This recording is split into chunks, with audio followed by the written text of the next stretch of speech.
할렐루야. 요한계시록을 읽고 듣고 지키는 자들에게 복이 있습니다. 네, 오늘은 요한계시록의 실제 가운데 제목은 비밀인가 신비인가 하는 내용으로 말씀을 나누겠습니다. 예, 요한계시록에 보면 비밀이라는 단어가 크게 3번 나옵니다. 1장 20절에 네가 본 것은 내 오른손에 7 별의 비밀과 또 7 금촛대라, 여기에 비밀. 또 10장 7절에 하나님의 그 비밀이 이루어지리라. 그 다음 17장 7절에 여자와 그가 탄 7 머리와 7 뿔 가진 짐승의 비밀. 그래서 이 비밀이라는 단어는 이제 이렇게 3번 나옵니다. 그러나 그 비밀은 첫째 비밀은 다시 돌아가겠습니다. 단어가 3번 나오지만 이 비밀은요, 여기에 비밀은 7 별과 7 금촛대. 그러니까 비밀, 이 비밀 안에 두 가지, 7 별과 7 금촛대라는 비밀이 있고요. 여기에는 비밀이 이루어진다는 그 용도로 쓰여진 것이고, 그 다음에 여기에는 또 이 비밀 여자, 음녀인 여자와 그 다음에 짐승, 이 두 비밀이 되겠습니다. 그 엄밀하게 말하자면 비밀은 하나, 둘, 여기에 하나, 두 개, 별과 촛대, 또 여기에 여자와 짐승, 그리고 이거는 비밀이 이루어지는 거니까요. 비밀은 4가지라고 볼 수 있겠죠. 자, 첫째 그 비밀은 7 별의 비밀입니다. 7 그 별의 비밀 되었는데, 먼저 알아둬야 될 것은 요한계시록에서는 이것이 비밀이라고 되어 있지만 헬라어로 무스테리온이라고 되어 있는데, 이것은 감춰졌으나 이제 하나님의 계시로 알려지는 것입니다. 그래서 엄밀하게 말하면 이것은 비밀이라기보다는 신비라고 하면 더 낫습니다. 자, 그래서 요한계시록이 묵시록인 것으로 우리가 이해하고 있는 것처럼 그 비밀, 신비한 그것이 무엇인가? 그것은 첫째는 7 별의 비밀, 신비입니다. 자, 그래서 요한계시록의 7 별은 계시록 1장 20절에 되어 있습니다. 7 교회의 사역자, 주님이 손으로 잡고 있는 사역자를 말합니다. 그런데 그와 같이 7 교회의 사역자가 별의 역할을 하는 거죠. 특별히 이 시대의 별은 어두운 밤하늘에 그 항해할 때 또 길을 찾는 사람들에게 지도의 역할을 했던 것이기 때문에 굉장히 중요한 의미를 담고 있습니다. 그래서 요한계시록은 7 그 별은 직접적으로 7 교회의 사역자가 됩니다만, 그러나 요한계시록 전체로 보면 그 7 별의 부류에 들어간 사람들이 두 증인입니다. 11장 4절에. 그래서 그 두 증인은 땅에 하나님 앞에 서 있는 두 올리브 나무와 두 등잔대, 이렇게 표현되고 있습니다. 그리고 14만 4천은 땅에서 구속받아 열매가 된 사람들. 그래서 요한계시록에는 7 별의 그 부류에 들어간 사람은 직접적으로 7 교회 사역자 뿐만 아니라 두 증인과 14만 4천이 있는 것입니다. 그 다음에 두 번째 그 비밀은 7 등잔대입니다. 아시다시피 7 등잔대는 요한 당대 7 교회를 말하였습니다. 근데 그 7 교회에는 벌써 사탄의 회가 있었습니다. 사탄에는 이게 회라는 것은 의결기관이라는 뜻을 포함하고 있는 겁니다. 그 다음에 사탄의 자리, 여기에서 이들이 감옥에도 가고 또 순교도 처해지게 되는 겁니다. 여기에서 사탄의 회가 있고 자리가 있는 이곳에서 이기는 자를 하나님께서 부르시고 또 이기는 자가 되도록 하는 것이 7 교회의 비밀이겠죠.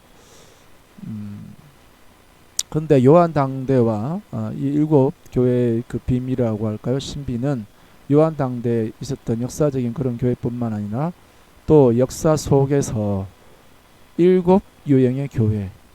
그래서 숫자가 일곱인 것은 우리가 이제 숫자 일곱인 것은 바로 일곱 금등잔대에서 나온 것이며, 이것이 교회가 많은 교회가 있지만 일곱 유형이 있다는 것입니다. 그리고 그 일곱 유형의 교회는 예수님의 재림 때 이 세상에 존재할 교회의 유형을 말하고 있습니다. 그래서 일곱 금등잔대로 비유된 그 교회의 비밀은 지금 이 시대를 살고 있는 내가 어느 교회에 속하는 것인가, 그리고 지금 내가 이겨내야 될 대상과 또 이겨야 될 부분이 무엇인가를 알 수 있는, 지금 우리에게 하시는 메시지로 들을 수 있는 것입니다. 네, 그래서 일곱 그 교회 비밀은 순수한 교회가 잘못된 가르침이 음녀가 될 것인가, 순수한 교회로 끝까지 믿음의 정절을 지켜 그리스도의 아내인 새 예루살렘이 될 것인가, 이와 같이 그 교회의 신비 비밀은 굉장히 중요합니다. 단순히 교회로 일곱 유형의 교회 한 교회로 존재하는 것이 아니라 결국은 그것이 음료로 타락할 것인가, 믿음의 정절을 지켜서 새 예루살렘에 그리스도의 안에 그 영광에 들어갈 것인가, 그만큼 중요하고 비밀스러우면서 신비한 것이 되겠습니다. 그리고 세 번째 비밀은 계시록 17장 7절에 짐승과 음녀입니다. 여기에 음녀의 비밀 17장 5절에 큰 바벨론, 땅의 음녀들과 가장 것들의 의미, 바벨론의 여기 이제 음이잖아요. 또 큰 바벨론, 이 바벨론의 비밀은 하나님을 적대한 종교체계, 노아 이후에 이 땅에 그 바벨탑을 쌓으면서 시작된 그 바로 하나님 없는 종교체계, 그것을 양산한 것입니다. 그 신비는 역사 속에서 계속 지금까지 흘러 들어와 있고 종교체제가 된 것이며, 바벨론에서 시작해서 전 세계로 흩어졌습니다. 그래서 전 세계로 흩어져 있기 때문에 바벨론에서 시작했지만 전 세계로 흩어져 있는 주로 여신 숭배 사상과 또 그의 아이의 이미지로 됩니다. 결국 이게 로마 캐톨릭의 모습으로 나타나는데요. 그것은 전 세계로 흩어져 있습니다만 동일한 이미지로 통일되어 있다는 사실입니다. 그리고 다양한 이름으로 불려지지만 바로 그 종교체제는 여기서부터 시작해서 전 세계로 퍼졌고, 이게 바벨론의 신비이기 때문에 그 어머니 이렇게 표현한 것입니다. 이 바벨론에 바로 이 음녀가 이 세상의 모든 사람들을 음행을 하게 하는 것입니다. 그리고 그 음녀와 짐승 같이 움직이는데요. 짐승의 비밀은 음녀를 데리고 다니는 짐승의 비밀. 음녀가 짐승을 탔더라 이렇게 되어 있습니다만, 실제로 보면 음녀를 데리고 다니는 짐승의 비밀입니다. 음녀보다도 더 숨겨져 있는 비밀, 여기 그야말로 이건 비밀에 속하는 거죠. 짐승입니다. 짐승은 이 세상에 일곱 머리, 일곱 나라나 또 10불 왕으로 이렇게 등장했습니다. 역사 속에 있었고 앞으로 등장할 것입니다. 그래서 이 짐승은 세상 나라를 지배했으며 종교의 우상화 작업을 수행했으며, 우상화 작업을 해서 결국은 짐승의 형상을 절하게 하는 거죠. 절하지 않는 자는 죽게 하는 거죠. 이제 마지막 때 이 역사적 배경을 가지고 세상 권력이 집중되는 그자가 바로 오게 될 짐승입니다. 그래서 요한계시록은 이 세상을 엄연케 하는 그 바벨론의 그 비밀과 그 다음에 이 바벨론의 비밀을 통해서 자기의 형상을 만들어 전세 사람들이 우상 숭배하게 하는 바로 그 짐승의 모든 활동에 대해서 요한계시록은 말하고 있습니다. 이전 동영상에서 짐승 덮어보기에서 짐승에 대해서 말씀드리는 거 참조해 주시면 되겠습니다. 그래서 요한계시록 그 신비의 그 결론은 이것이 신비이지만 하나님의 신비입니다. 그래서 하나님이 비밀로 감춰둔 것이 아니라 이제 인을 예수 그리스도께서 이 땅에 다윗의 뿌리요 유대의 사자로서 인을 떼기 합당한 신분으로서 이 땅에 이제 이루어져야 될 그 인을 떼시지 않았습니까? 그래서 그것을 드러내지 않았습니까? 이제 알게 하지 않았습니까? 그리고 그 가운데 하나님의 뜻을 이루는 것을 하나님께서 보여주지 않았습니까? 그래서 그 비밀이 기록된 대로 이루어진다는 것을 우리가 알 수 있습니다. 10장 7절에 일곱째 천사가 소리내는 날 그의 하늘을 그 나팔을 불려고 할 때 하나님이 그의 종 선지자들에게 전하신 봉호와 같이 하나님의 그 비밀이 이루어지리라. 예, 하나님의 비밀이 이루어집니다. 그리고 그 하나님의 비밀은 11장 15절입니다. 일곱째 천사가 나팔을 부를 때 불매 하늘에 큰 음성이 나서 이 세상 나라가 주와 그리스도의 나라가 되어 그가 세세토록 왕노릇 하리로다. 이것이 바로 하나님의 비밀이 성취되는 것입니다.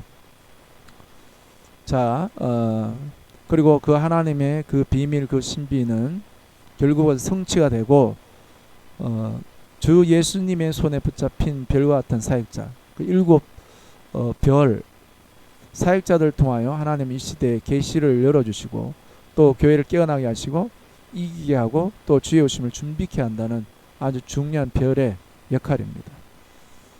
그리고 세 번째는 짐승과 음녀의 비밀의 합동작전으로 많은 순교자의 피를 흘리게 하지만 주님께서 이들을 반드시 심판하신다는 것이 우리가 하나님의 신비를 또 비밀을 요한계시록에서 공부하면서 알 수 있는 겁니다.